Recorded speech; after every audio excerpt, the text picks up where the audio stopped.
Hi, this is Melissa. And this is Caroline, and we are hosts of Relationship Anarchy Dissected, a podcast exploring the philosophy of relationship anarchy, the many ways it can look in real life, and how we can approach all of our relationships, not just romantic, with a more open and curious mind. Welcome to our first episode of the Relationship Anarchy Dissected podcast. In this interview, we are speaking with Eddie and Sean. They're not relationship anarchists. However, we felt their story is a sweet reflection of relationship anarchy thinking. They share with us the connection that Sean made with Eddie's younger son and how that connection has persisted strongly, even though the relationship de-escalated. Yay. Yeah, I think Eddie and Melissa, you guys have met before. We went to an art thing that Daniel Jeff's work was up, I think. Oh, right. Yeah. And Sean, Caroline came to one of your shows. Oh, yeah. There we go. We hang out in galleries. Artsy folk. Okay. So maybe just to start, just to give us some context around like where you guys were at when you first met and started dating, like Eddie, maybe some background information on like your kids and where you were at in your post-divorce. Yeah. So I was technically not divorced yet, but I had been separated. So I went back and looked. Sean and I met in 2018, and Dan and I had separated in 2016. So when Sean and I started dating, I think I was in mediation at the time. And, you know, Dan and I hadn't been in the same house, under the same roof for well over a year. And yeah, Kaz was probably like 10 and Kenji was 6 to 7 years old. And Kaz and Kenji are your two boys. They're my two boys. Yes. And I had not been dating previously and had not really considered it for a while. And then I think it just sort of felt something in me kind of turned. I think it was just sort of like noticing men again and maybe feeling a little like flirty. Then, you know, kind of open that up. And how did you meet Sean? I met Sean because I went to a New Year's Eve show, and it's called the Battle of the Decades bands, and he was the singer in the 60s band. And after he performed, he was like standing sort of near me. And I think we like made eye contact a few times. And then fast forward like a few months later, I went and saw his regular band play, who were called the Pinnacles.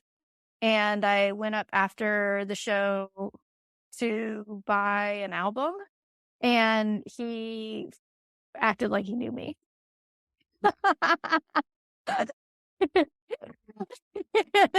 and totally pretended that we had met, and we had never met. Officially. Is that your go-to on how to pick up women, Sean? Yeah. And then I kind of like contacted him over like Instagram, and we like chatted a bunch on that, and then he asked me to coffee. Cool. Okay, so just a little bit of background on you, Sean, like just in terms of have you ever been married? Do you have any kids? Anything like where were you at when you met Eddie? So yeah, I've never been married, and I think I have a strange background. I kind of grew up in the suburbs when a lot of parents were like divorcing, and I think that kind of gave me a bad idea of marital relationships, even though I always kind of thought that's where I would wind up.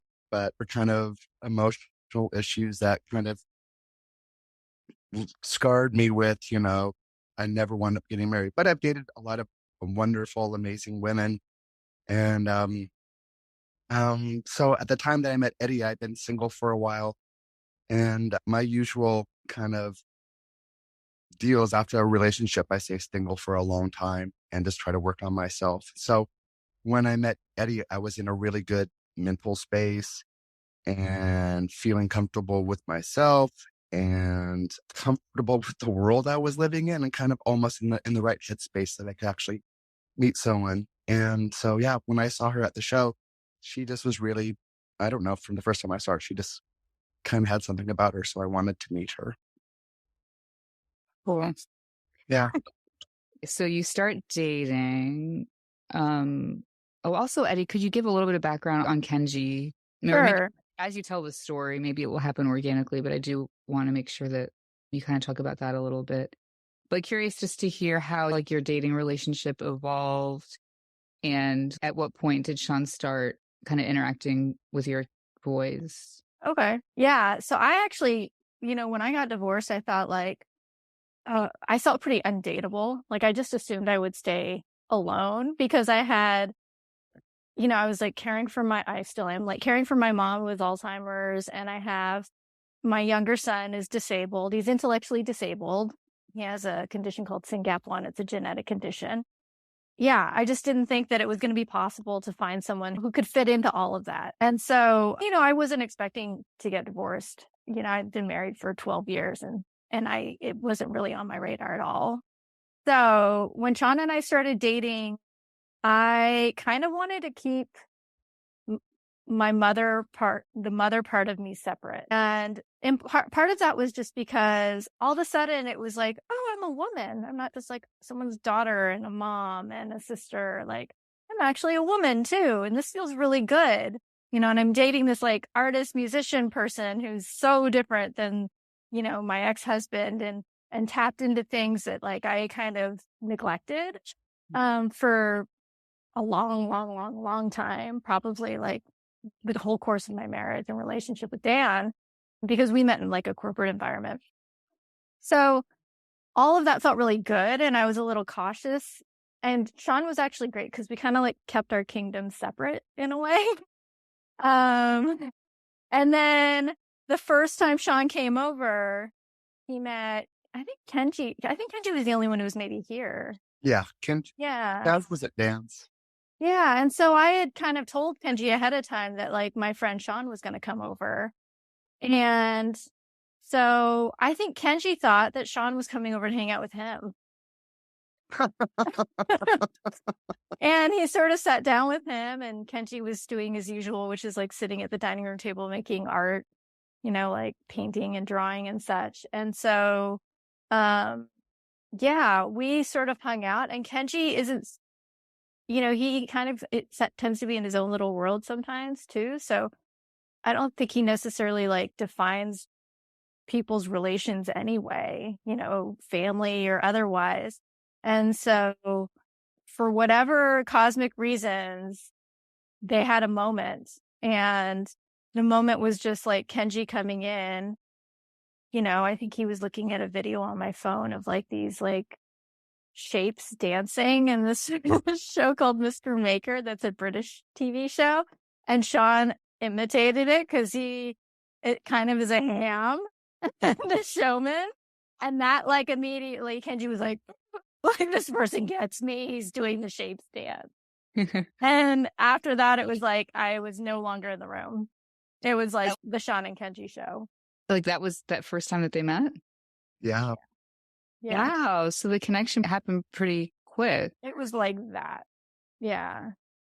Yeah. I love kids. I love kids a lot. And I always thought I was going to be a dad. I mean, that was always kind of my dream as a kid. But whatever issues that I had that made sure that I didn't get married and have kids, which I think is probably for the best. But I didn't stop caring about kids. So when I met Kenji, he was just, he's just a light. And I have that kind of kid brain too. Part of me still has that kid brain. And so I could just launch into his games, and it was really easy. So how long were you dating at that point when you first met Kenji? I think at least a month, maybe I think longer than that even. Like Eddie said, she was definitely wanted to keep the two separate. And I think also too, she was a little nervous about what was going to happen with the two of us, if it was going to last more, longer, or if it was just going to be a short-term thing, so she wanted to protect her kids justifiably as well. So we waited a while. I was definitely nervous about it too, because I didn't know how they were going to react to me. So it was nerve-wracking a little bit. Had you ever dated anyone with children before? Mm-mm. I mean, I had gone on dates with people that had kids, but nothing that's like led to us hanging out, all together. So this was the first time. I'm curious. So, like, Eddie, okay, so Sean met Kenji that first night and they clicked. After that, how often? So, I have two questions. A, how often did Sean kind of engage with Kenji and Kaz too? But we're kind of focusing on Kenji just because I know that relationship has maintained. And then how did you feel about him and Kenji having, hanging out and having this connection? So I think that, I don't know, I feel like we saw each other very frequently in those early days. Like, we actually don't live very far apart from one another either. So that's convenient. And so if Sean wanted to come over and hang out, it was just sort of like we were all in the house. And at that point, like I get pretty like anxious and protective about, my world and inviting people in. Part of it is just like protective, but part of it is also just like self-conscious and not knowing how people are going to react to things. But it was pretty clear that like Kenji loved hanging out with Sean. After a certain amount of time, it almost became like, well, I don't get to hang out with Sean if Kenji's there because he just sucked all his attention. And Sean willingly would just give it. He would never be like, hold on, I'm talking to your mom. It would just be like, he just never wanted to ignore him or like, set those sort of limits. So if I wanted to see Sean for myself, we would, see each other when the kids were at dance or like if they were at school. The fact that Sean is an artist and didn't have a 9-to-5 job made it, and I had, the time when the kids are in school that we were able to hang out. So, there was a good balance there. With Kaz, Kaz is very different from his brother. And I always say it's like with Sean and Kenji, it's like weirdos with weirdos, like kids. And I don't mean that in a disparaging way at all because I celebrate weirdos. And so, Kaz, I just think knew just like I did that Sean and Kenji had a really good connection. But, I think I was always a little worried about what Kaz thought. He's not a very talkative kid about these sorts of things. You kind of have to dig things out of him. And I wasn't ever really sure how he felt about having Sean around. And he was sort of at that kind of crappy age with boys where they like say rude things and like can hurt your feelings, but then they don't. It's just like you see the way they talk to each other and it's kind of the same way. They're just always one-upping one another. We weren't sure if like he was doing that because he had any kind of resentment towards his mom dating somebody who wasn't, being with someone who wasn't his dad, or whether it was just him being age appropriate. And in hindsight, it was completely just him being age appropriate. Like he has never had an issue with Sean as a part of our world. So yeah, the more and more that Sean was building this sort of bond with Kenji, and then I was having a really hard time finding people who could spend time with him because as much as they got along really well together, Kenji had a really hard time with caretakers. And so after a while, I don't even know how long we had been dating at least a year.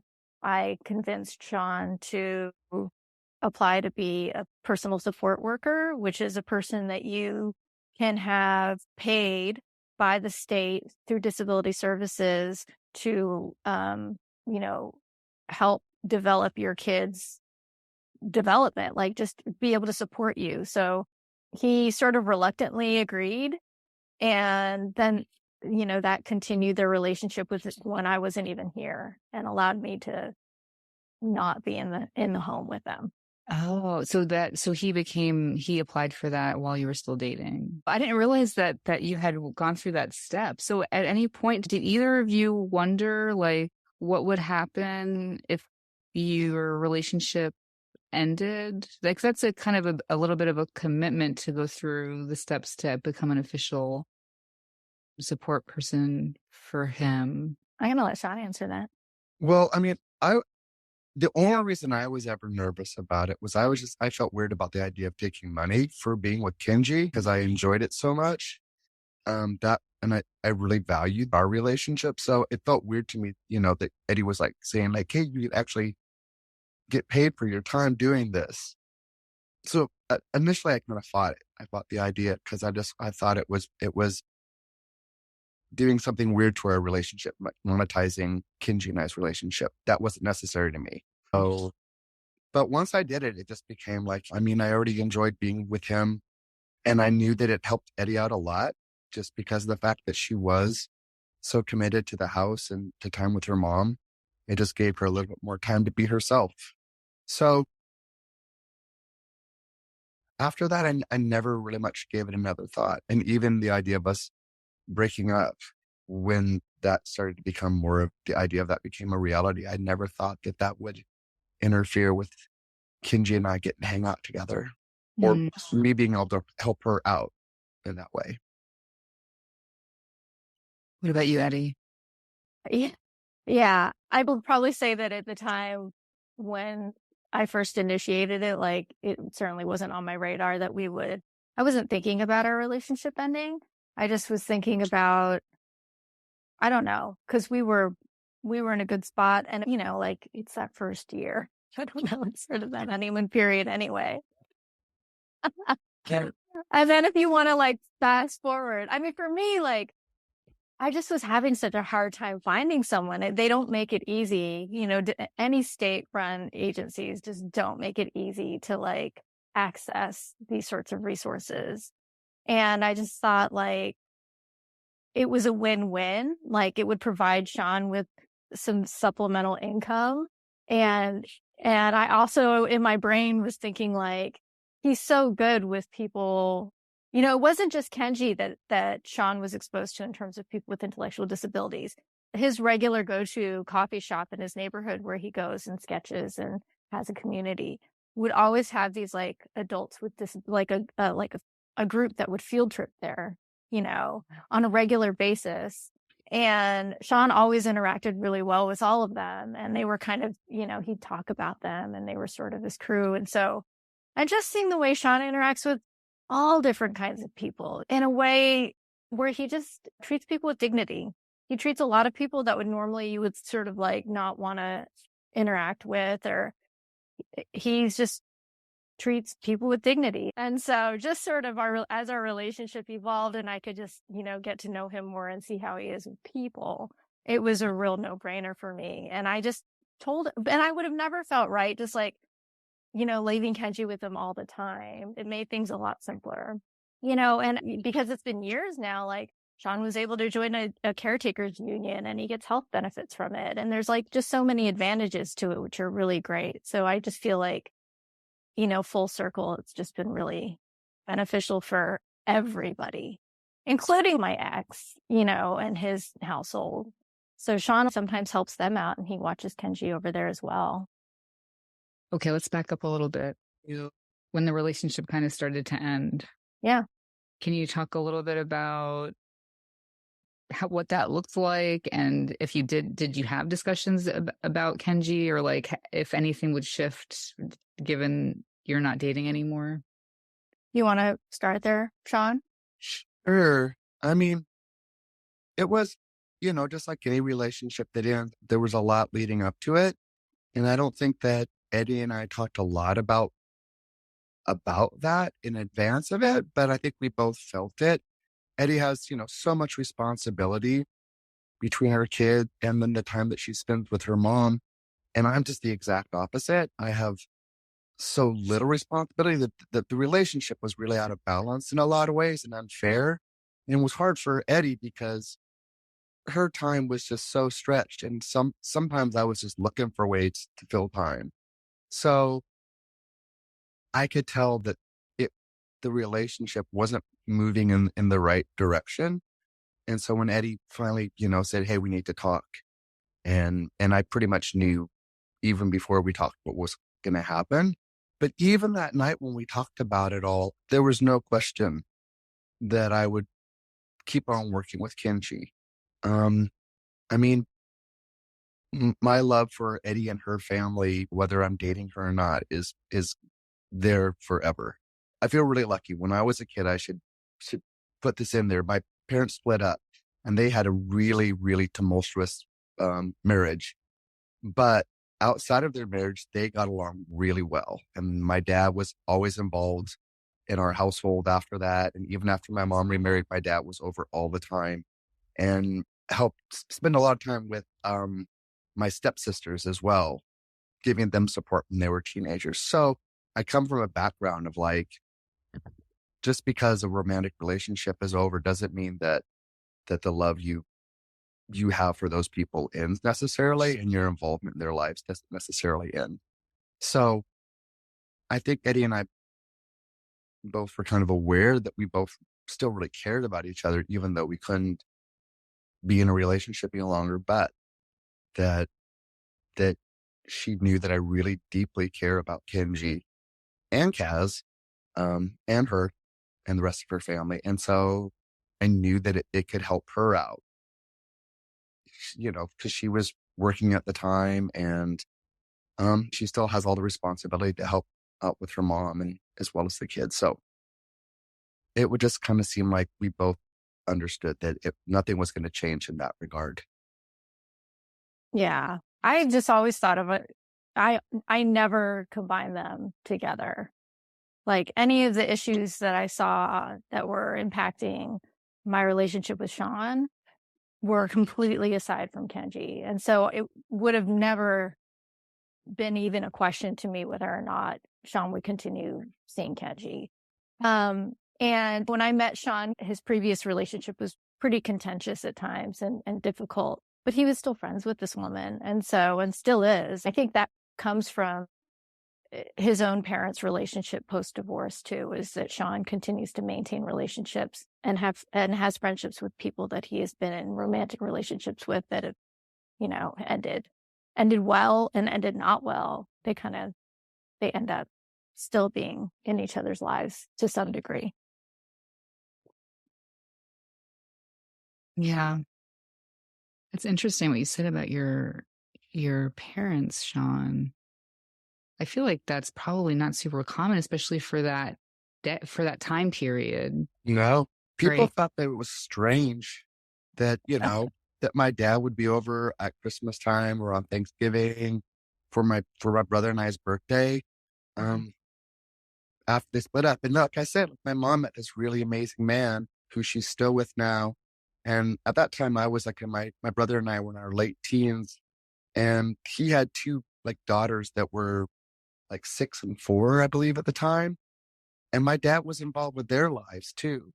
When my youngest sister got into some trouble in her early teens, my dad was the guy who stepped up to be there for her, even more than my mom or her dad. He was the guy that was kind of like, all right, this is a good kid and they need some assistance right now. So I'll do it. I got the time and I'll make the effort. So, I mean, that's where I kind of get those ideas from, of like, if you love somebody, you just love them, whether you're romantic or not, you care about their family, whether you're still with those people or not. So. I love that. There's like a lot of relationship anarchy, ideas that run through all of this, even though, like I said, you're not necessarily self-described relationship anarchists, which is kind of what we're trying to do. We're trying to like capture these little relationships here and there that people are having and kind of make them more known. Do you have anything to add, Millie? Yeah, I feel like it encapsulates relationship anarchy really well. Because, that's really uncommon. Usually when couples separate, I guess it's because egos get in the way. It's like, okay, you're relegated to my past. Don't come near me. It doesn't matter. Nothing matters. I don't know if it's ego, if it's just like we're brainwashed into thinking a certain way and we don't want to be outliers. But yeah, I think it says a lot of harm. And so much of it is those like unresolved hurt feelings too, that if you know, people can hurt each other pretty badly when they split up. And so I would like to think that having been divorced allowed me to hopefully learn and grow from that experience, so that when I knew that things were not progressing in the way that I felt like John and I were both owed in our relationship, that I could address it before it became this point of resenting one another and just feeling like, and hurting one another. So I think that helped tremendously. And because, I would never want to, like, taking Kenji away from Sean would hurt Sean tremendously. I would never do that. But also, like, I love my child and he loves Sean. Like, he lights up when Sean comes over. He gets really excited when, Sean shows up to the door, even though it's like every week the guy's over, but still, like, he knocks on the door. And how great it is for Sean to have this kid like jump up and down and be like, Sean, here. And my ex, Dan, sees that too, when he's around Sean and Kenji, and everyone, my family even was really like, my sisters were a little like, what's up? Why does that guy love Kenji so much? Like, is he okay? Is this weird? And so they like have some mutual friends, and she was keeping tabs and like asking questions about him in the background to make sure he was in the up and up. And then even, I think people are curious about it. Like, what is it? Like, why, what's going on there? And there's always just reassurances of like, it's just their relationship. It just is how it is. I get it. The otherness. I mean, Kenji's otherness is something that I could relate to. So it was just the thing that kind of bound us, as being a weird kid and then a weird grown up. And yeah, kind of standing on the edge of the crowd. So it's very relatable. Mm-hmm. When you just mentioned Dan, Eddie, so Dan's your ex-husband. Mm-hmm. And I feel like it's probably good to just mention that for years he lived across the street from you, yeah. as your ex-spouse. So I do kind of want to get a little bit of information about how Dan first came across Sean and how he felt about Sean hanging out with Kenji. Like, was there any kind of awkwardness there? Yeah, so that's a good question. So when Sean and I met, Dan did not live across the street from me. I mean, he was in the neighborhood, but he had not moved in across the street. And I think when Dan started dating and I started dating, we sat down and I think I brought it up. I talked to him on the front porch about it, and he was like happy for me. He said, that's really great. Like, how do you feel about that? And I was like, I feel really good. And he goes, I'm happy for you. And so he and I get along. I think he always felt really sad that he had hurt me. And that we've always ultimately wanted the other person to be happy. And so on top of that, we've had fights about some things dealing with parenting. I think all parents do. But I've never really questioned whether, like, I don't question at all whether I think that the people that he chooses are going to be okay for the kids. Like, I trust his judgment. So more than anything, I know that he would put them first. And I think it goes both ways. I think that he felt the same way. He did have questions about why Sean loved Kenji so much, and he was a little bit of a worrier about it. So he reached out to like my family about it, and they reassured him because they had spent time with me and Sean and the kids, and they reassured him that it was all in the up and up and great, and there was nothing to worry about. And then since then, has spent his own time with Sean and the kids. But, when Dan wanted to buy the house across the street from me, I was like, that's weird. I think like anybody would.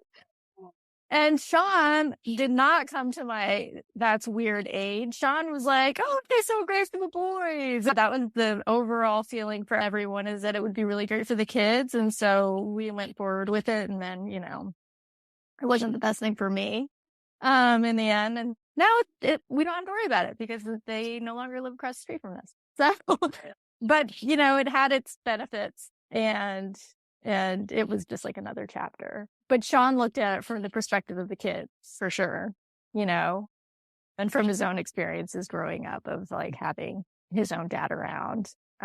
So Nice. Dan asked me if it was going to bother me, him living across the street. I remember. oh geez. And I was like, no, why? Do I have a reason to be nervous?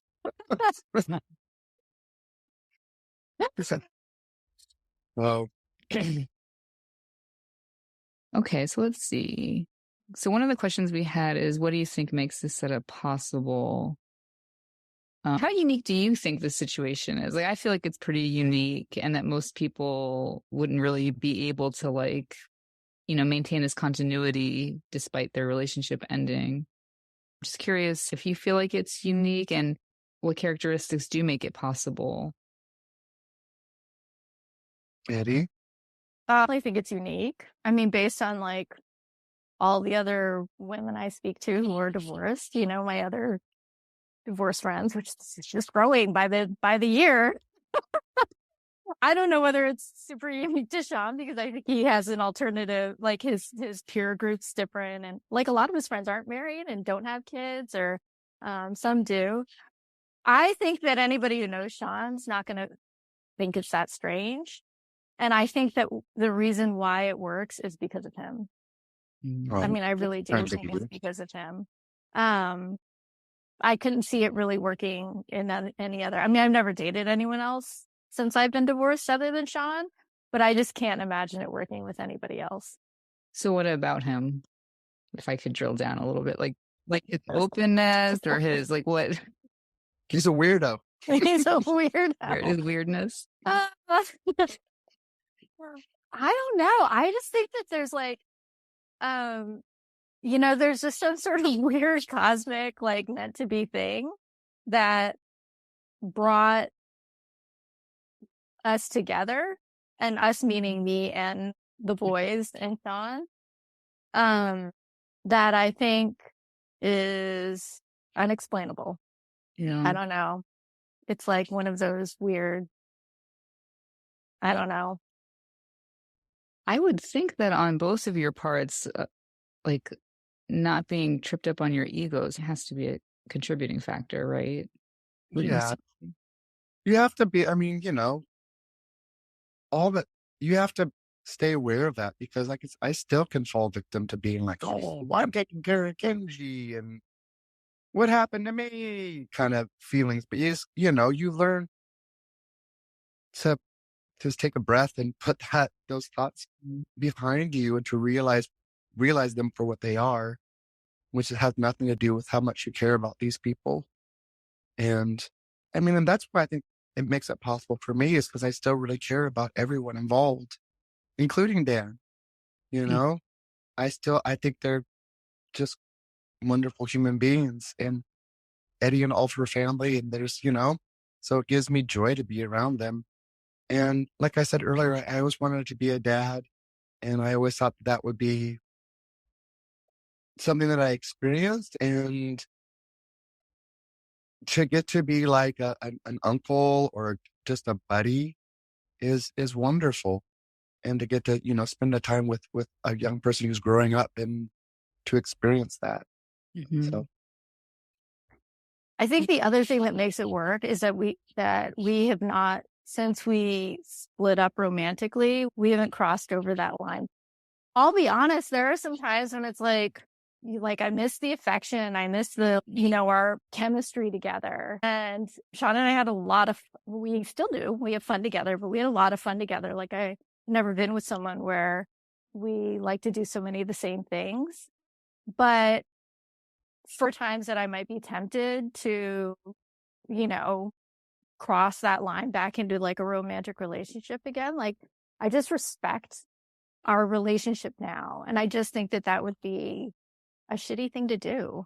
It would just be a shitty thing to do. And it wouldn't be like a casual thing.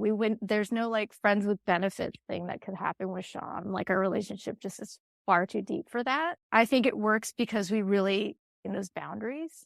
Mm-hmm.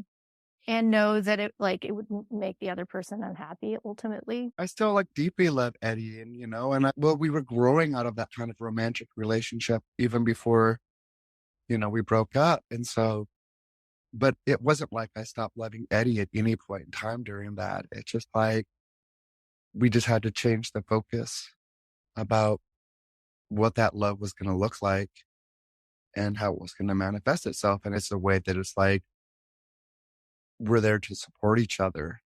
We give each other support, emotional support, and we're just there for each other when we need to be. But it's in a way that's more familial than romantic.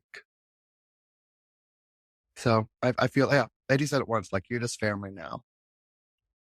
Not just family, but Yeah. you're family now. Yeah. And so you have these boundaries in place, but you both agreed on them, and you were intentional about those boundaries, right? Because I think that's another thing that happens. There's lots of boundaries in monogamous relationships, but oftentimes those boundaries are kind of default settings, and people don't really actually, they're not intentional about them, but you have boundaries and everyone's on board with them, Let's see, I think we had one last question. Oh, this is about future relationships. Do you envision anything changing if one or both of you ended up in a more serious relationship with someone else? With myself, not me personally. I mean, my friendship with Eddie is too important. And my bond with Kenji is too important to ever. Anyone I would date in the future would have to understand that. Mm-hmm. And, that would have to, it's just part of who I am. That the same way that my crazy family is part of my baggage that I bring with me wherever I go. It's Eddie and her kids are part of who I am for the rest of my life now. Do you think our current relationship keeps you from having another relationship? Is that something that No, this I is don't. why I said it, this is an interesting question, because Sean and I only casually ask one another once in a while for dating, but but I'm curious myself to know what Sean feels like he's ready for, or what he even what his desires would be for his future relationships. I mean, the older I get, the more my kind of focus changes. So, I'm pushing 60 now. So I love the idea of romance and things like that. But a lot of my time now is focused on people in a different kind of way. And my love is a different kind of love than, a 20-year-old's looking for his eternal bond, So I'd like to think that maybe someday there will be someone else in my life again, but it's not the most important thing right now. And focusing on my craft as an artist and a musician and getting to spend time with Kenji is just kind of more important to me than dating at this point. And like I said, if it ever becomes a thing that was going to happen, it would be with the knowledge that, that those relationships won't end. Unless Eddie kicks me out. Yeah, I was just going to lob it back to Eddie. Right. You thought about? Well, yeah. So I joked to Sean last week because I asked him if he had been on any more dates, because he had been on a couple sort of coffee dates. And he said, "What about you?" And I said, "No, I hadn't." But I mean, he knows that I don't have a ton of time in general, when I'm supposed to be going on these hypothetical dates. But also I was like, what am I going to ask Sean to, hang out with the kids, on a date? I just wouldn't do that. It'd feel really weird. So honestly, I don't know what would happen if I started seeing somebody and how that would impact our relationship. I mean, I don't see it changing our week to week interactions with one another, but I certainly wouldn't want to hurt Sean's feelings, and he's a deeply feeling person. We don't really talk about that. I would hope that if I look at it from my perspective, it wouldn't hurt my feelings if Sean started seeing someone romantically, because I want him to be happy. And I also just think that he's got a lot to give somebody in that kind of relationship. It was really really lovely for me to feel that way when we met, and to still know that like that's possible, because I think the older you get, and if you just had been married for a while and come out of it, like you forget that that is something that can happen. And it was a totally different kind of relationship than I had with my ex-husband. And it was really lovely to see like, oh, like, like that was different. And it wasn't because of like anything I did or didn't do. It just is like I didn't know. So I'll say this. I think it'd be nice. I think I told Carolyn this when we hung out. Like, I think it would be nice to go out once in a while and like have someone buy me a drink and like have a reason to get dressed up and maybe flirt and like feel like a woman again. But I don't want to be in a relationship right now. It would be more stressful than anything else. I don't find a need for it. I feel like in the last few years, I've really been able to like tap into things that make me happy and that are interesting and make me feel like myself more. And I don't need like a traditional heteronormative relationship to be able to do that, Yeah. Yeah. And I don't know, like, I certainly wouldn't want to be with anybody who would find Sean being around a threat. Yeah, that's a whole nother. So then you also, not only do you think about like Sean's feelings and how you feel, but then there is this like hypothetical third person and you don't know how they're going to take Yeah, that would be I remember my stepdad, like, when he first got together with my mom, and I think he was really confused about the fact that my dad was showing up at the house all the time and coming over for dinner. And he was like, well, what's going on? Are you people divorced or not? Like, I thought you people split up. Like, you seem to like each other. And because I think that his relationship was definitely, his first relationship ended differently. So it was a lot more contentious. So I think initially for him, it was a little bit intimidating. But I think after a while, he figured out that, it was kind of like what I was talking about earlier. Like the focus isn't about getting back together with my mom, but about keeping the family together somehow and letting my brother and I know that my parents still loved us both. And the reason they got divorced wasn't us. So yeah, whoever Eddie meets in the future, whoever that person is, I hope that they get that same kind of understanding if maybe they don't at first. It's a big ask. It's a big ask for a lot of people. Yeah. Sadly. Yeah. I think, like Eddie said, this whole thing happened because of Sean, but I think all parties involved are why. Like Dan was understanding, Eddie was open to having him still have a close rapport with Kenji. Like attracts like, and then also how important modeling is. I think that's why podcasts like this can be helpful to help model a wider array of relationships for people, because that can be very beneficial. And I think very destructive if you're just kind of blindly going through life, like not, living in a lucid way and just following what everyone else is doing. Yeah, and that part of the challenge for me too, of like living across the street for 2.5 years from my ex, and he lived there longer, but it was like 2.5 years that his girlfriend was living with him. And it was, I think after Sean and I broke up, that after a certain amount of time, like a year or something, I started like thinking like, should I date? Like, should I get out there and date? And I came to the conclusion that the reason why I was feeling that way was sort of like needing to keep up with like, oh, I'm supposed to couple, right? Like I'm supposed to go find some person to grow old with or whatever. And then I was like, no, I don't really need to. Like, it was a little bit of like a light bulb that went off for me of like the whole keeping up with the Joneses, which I've never wanted to do, but have always sort of like, you always feel this like nagging thing to do it.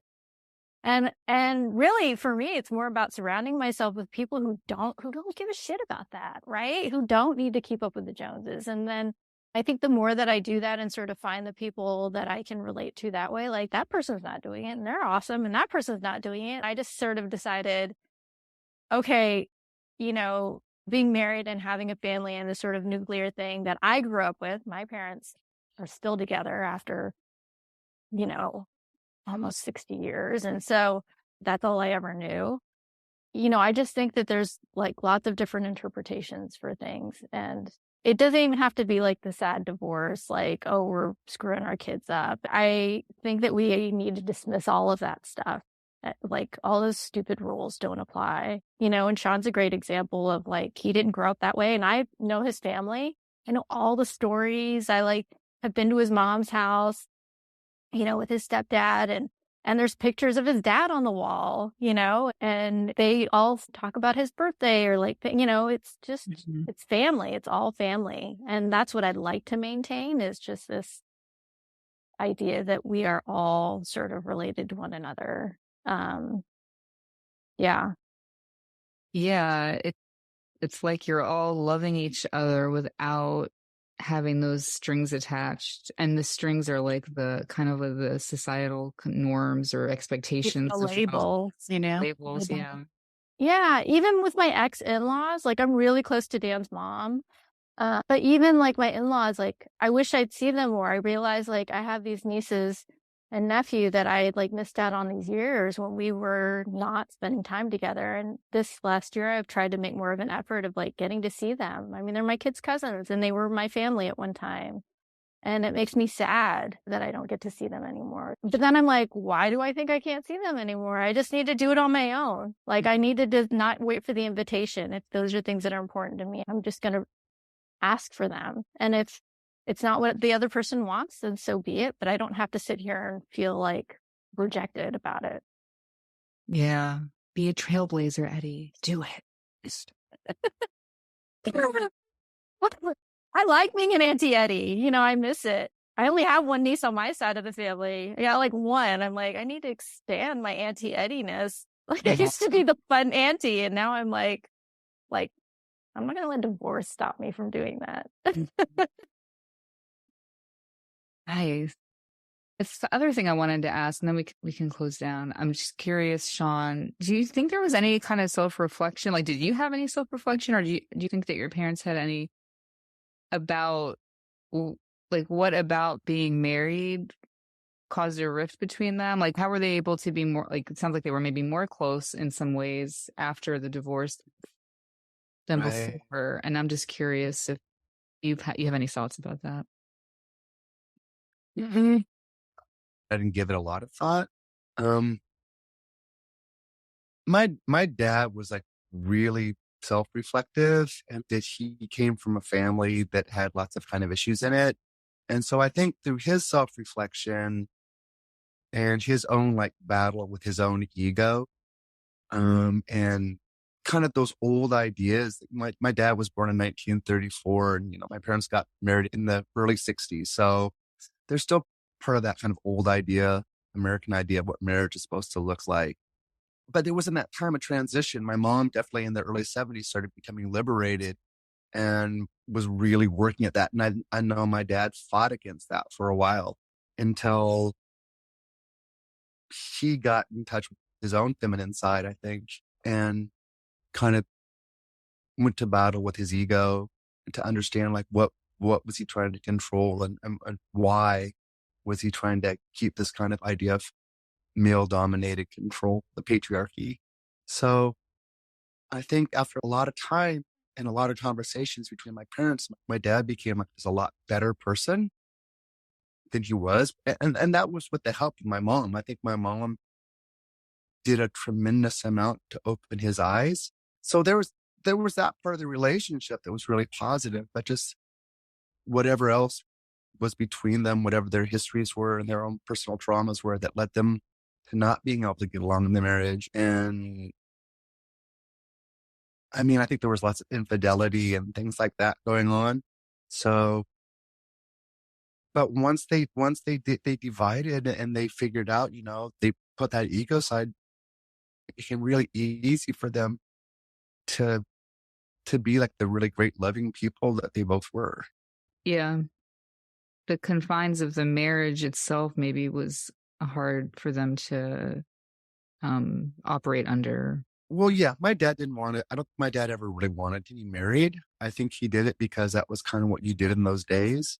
But he always said what he really wanted to do was to make art and to be an artist. And that, that was the time where the dad went to work and the mom stays home. And, my dad was earning all the money, but he was miserable doing that. And I think my mom was miserable being home all the time. So I'm sure that definitely added to the conflict within their marriage.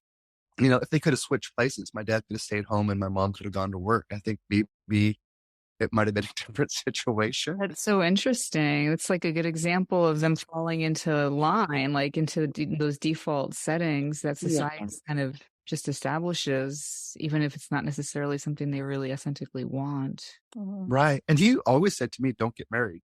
Don't ever get married. So we're going to blame Jane. We'll blame my dad. No, I'm not going to blame my papa. My issues are my issues. But anyway, I think that helped them a lot. Yeah. Being able to have those kind of conversations at the end of their relationship, it made for a better relationship.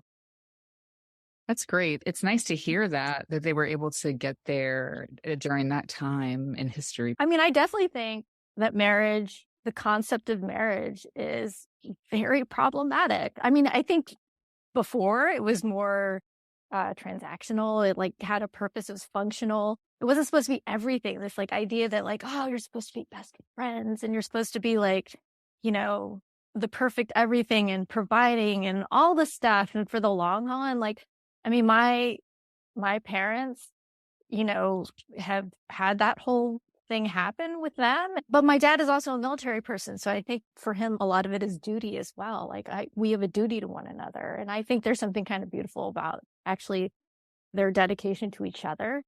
But I was really sad for me to know that I wasn't going to have that when my marriage fell apart.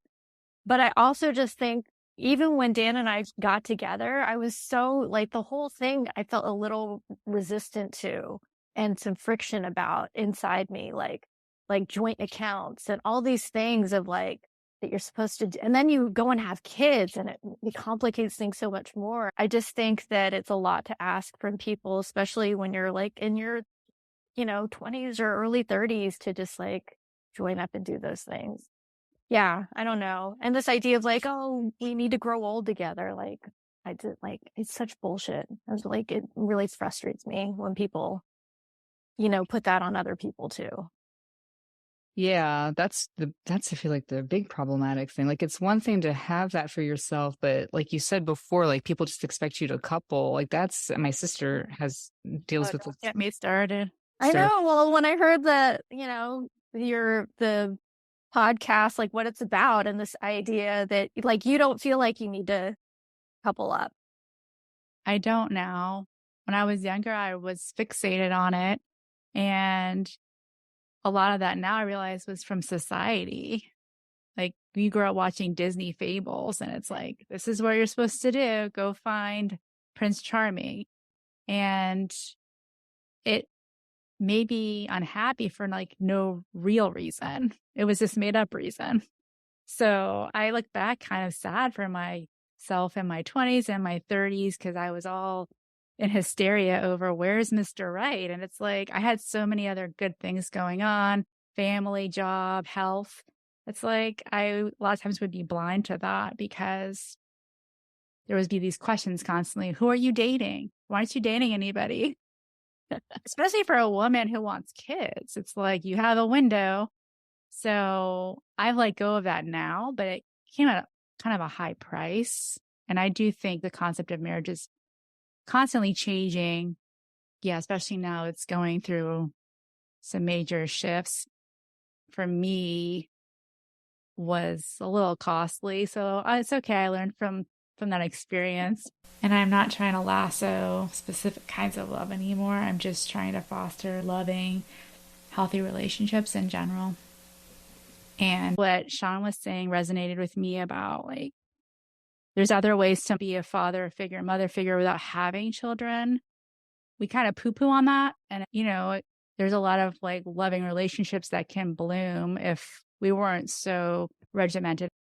I really love your story. Yeah, it's funny because we started this podcast months ago and we've just been hemming and hawing over who we were going to interview first. And I don't know why I didn't think about you, Eddie. Maybe I might have thought about you and Sean, but forgot. But then it came back up when we hung out recently and had drinks. As soon as you started talking about Kenji and Sean, I was like, oh, this is perfect. Perfect example of what relationship anarchy relationships could look like, you know? So thank you for sharing. You're welcome. you. Thanks for having us. Yeah, thank you. Thanks for listening to our episode. If you have suggestions for topics or interviewees, send us an email at raddissected@gmail.com. That's rad dissected with 1D. We look forward to hearing from you.